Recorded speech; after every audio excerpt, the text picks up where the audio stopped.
Baka ho pwedeng umakyat ng ligaw kay Mila. Ang kapal talaga ng mukha mo, no?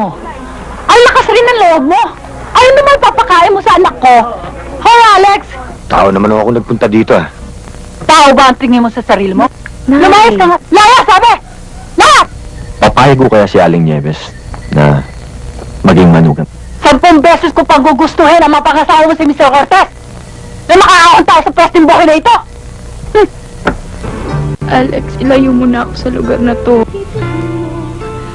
Kahit tagal kong hinintay. Nasabihin mo sa akin yan. Wala ka bang pakiramdam? Ewan ko kung ano nagustuhan sa'yo ni Mila. Gusto mong malaman kung anong nagustuhan sa akin ni Mila?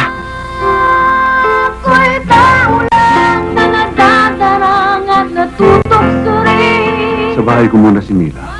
Sisiguraduhin kong walang masamang mangyayari sa kanya. Tuhan kang mahalin sa bawat sandali.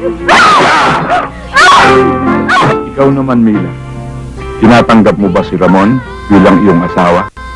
Opo. Tao lang na nadadarang at natutoksorin. May alis mo masakit. Paano na ako? Paano na ako? Hiram natin.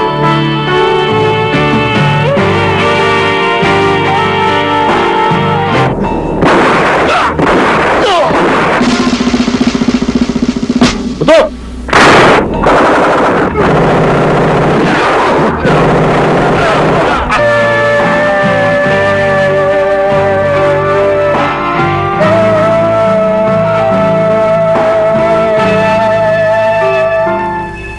Nagpakahirap ako para palakihin kita!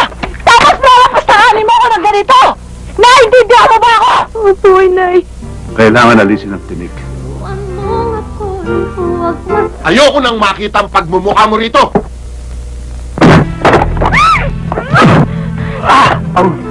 May asawa ka na! Naghahanap ka pa ng lalaki! Ha?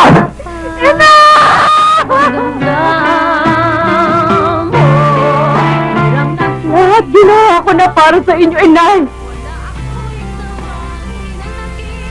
Pero hindi ko pwedeng ipahiram ang puso't damdamin ko sa kahit na sinong tao, hindi ko naman minahal! Mali